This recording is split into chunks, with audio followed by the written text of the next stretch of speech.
Playmakers, how's it going? This is Coach Wood, excited to be back with you guys for another amazing episode of content. I'm back in the office, you guys ready to get after it. If you didn't see our last episode, Coach Wood was out and about. We did a little road trip with you guys on the last one.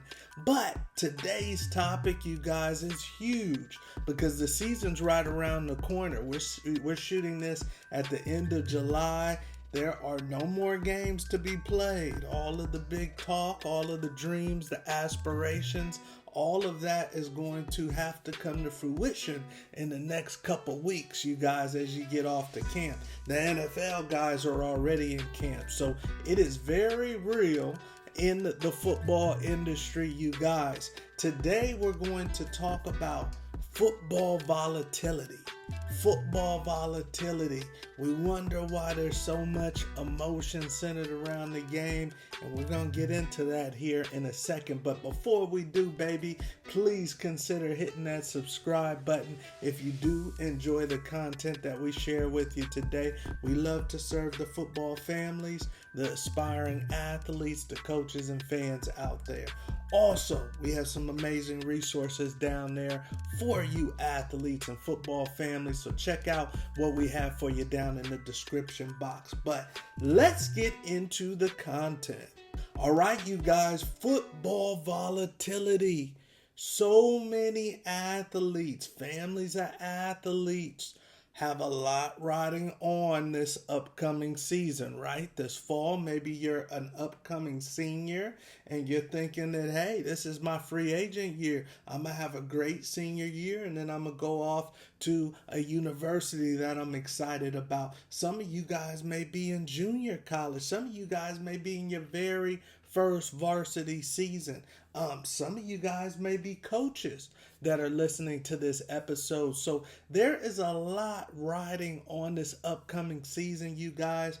And doesn't football just seem to be a lot more emotional than some of the other sports? I think it's the greatest game ever invented in the world. But obviously, as you can see, I'm a little bit biased about that. But doesn't football just really seem to be emotional, you guys? And the reason behind that is because, and obviously people are passionate about it and it's got a physical aspect to it, which adds to the emotion to it. We're not playing patty cake or hopscotch, but one of the things, if not the main thing, you guys, that makes football so volatile, so emotional, so cutthroat, so what have you done for me lately, is the fact that the season is so short. The fact that the season is so short, you guys. When you look at a high school or a junior college season, regular season, we're talking what, 10 to 12 games, depending on the school you're at. When we talk about a college season, regular season, we're talking around 12 games, right? When we're talking about the pros, the NFL, what do they play? I think they're trying to get them to 18, but I think it's 17 right now. Compared to the other sports where I believe basketball, what is basketball, in the 80s or something? Obviously, we know that baseball's crazy, over 162 games. So that is part of the reason, you guys, behind the volatility in the sport. And we have to recognize that it is going to be emotional week after week. Think about the SEC. Think about the Big Ten. Think about how many times we watch an NFL game and we look at Lamar Jackson or Jalen Hurts or somebody and we say, hey, the Ravens or the Eagles are going to the Super Bowl. And then 2 weeks later you say they're cooked. They're done. They're terrible. And the reason behind that, you guys, is because football is a very volatile sport. Every week has so much weight on it.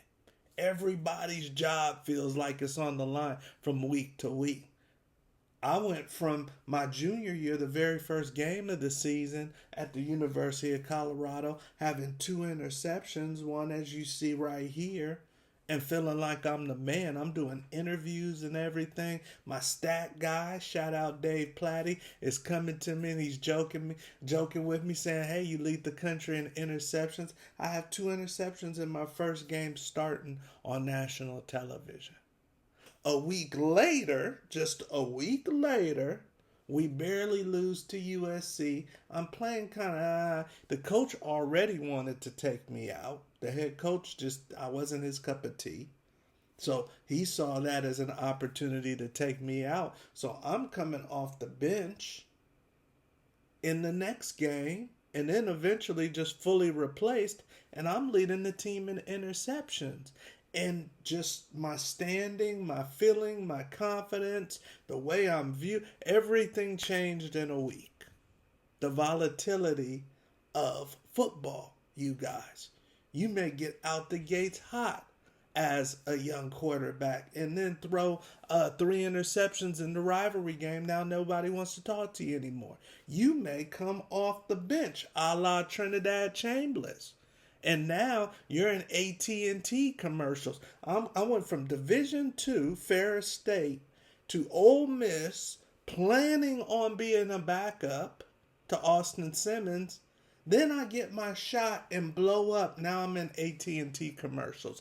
The volatility of football. And just the way that as fast as you go up, you can come back down, baby. And that's what all you young athletes need to remember. Especially you 5 and 4 star recruits. As fast as you go up and everybody's toasting champagne around you and you sign that first big NIL deal and you got your Under Armour jersey on, as fast as you go up, you can come down.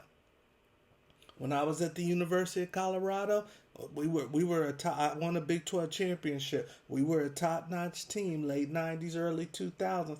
Seen 5 4-star kids come through the doors. Not all of them were 5 4-star kids, you guys. So it's just very, very mindful times once we kick off this season. Now, for you young athletes where you got a lot on the line this year, how do you plan to stay even keeled? How do you plan to stay even keeled? Because once again, you can't wrap your confidence in a week-to-week basis. Tom Brady cannot wrap his confidence in a week-to-week basis. If he does have an off week and he throws 2 interceptions and the Patriots back in the heyday lost the game, do you think he just totally thought he was the worst quarterback in the world? No, he still has some confidence, you guys. So even though week to week, the media may treat you differently, coaches may treat you differently, the girls on campus may treat you differently, you can't treat you differently. Your confidence in yourself and your abilities and what you're about to accomplish can't go in the dumps. Some of you guys are running backs. You fumble and the team loses a tight one week 1. What happens after that?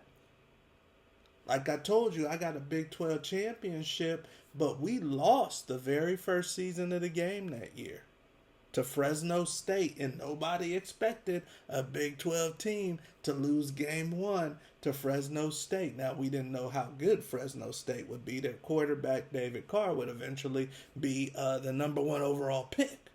So we didn't know how good they would be. They beat us, Wisconsin, and Oregon that season, you guys.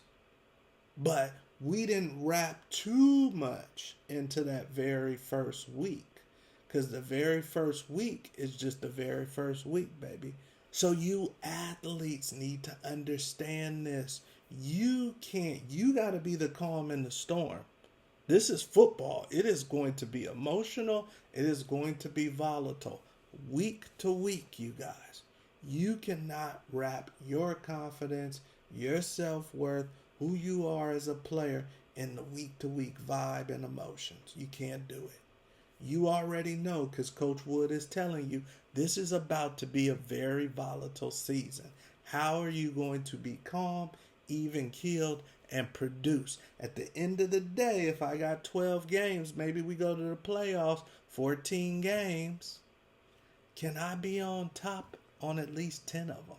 Can I be on top and be legit in at least 9 of them?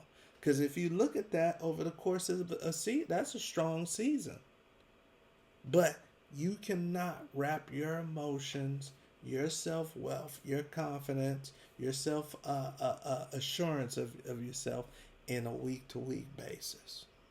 Put in the work, do the reps, study where you feel confident. Anytime that somebody feels anxiety and nervous, it's usually because they haven't studied enough, they're not prepped enough, they don't feel ready. They're visualizing negative things happening. Usually when we visualize negative things happening, it's because we didn't fully prepare ourselves, you guys. So do not wrap everything up into a week-to-week basis. If you ball out week one or during the early part of the season, do not think that that's it. I need to stop working. I got this covered. I'm the man. Everything is going to go as anticipated, because that's when you start to have issues and have your fall. Now, if you start behind, your second string on the depth chart, and maybe you don't have the best game, you were thinking you were going to have 3 touchdowns by now. It's game 4. I only got 1 touchdown. Do not stress. You probably have a game coming soon where you're going to have 3 touchdowns in that game alone. Do not stress. Stay focused on the process. When there's volatility around you, stay focused on the process. Stay focused on what you can control. All right? So hopefully you guys, that helps you out. We're going to be covering some topics that are really, really going to hit home for a lot of you young football players and you families of football players over these next coming weeks heading into the season. This is a huge one. Volatile. This is for the parents too.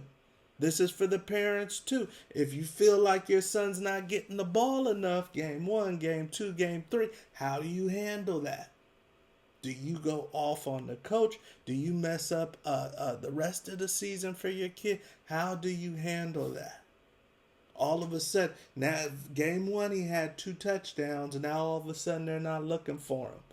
Volatility, how do you handle that? So keep that in mind, you guys. Have your game plan, have your support. If you need support from before you go pro, do not hesitate to reach out to us. We're talking to our athletes about these type of things. We're controlling emotions as we go throughout the season, because it's an emotional season. All right, and not everybody can win a championship or even go to the playoffs. So this is going to be an emotional season. Just know it is. Have your game plan to thrive through it. All right, baby. So hit that subscribe button. Hopefully that brings some value to you today. And then also check out those resources that we have for you. Hey, we're talking to recruiters. So if you are a young college football prospect in the class of 2027, or you know somebody that's a little under the radar, reach out to us at Before You Go Pro. I'm Coach Wood. You guys have a good one. We'll see you at the top.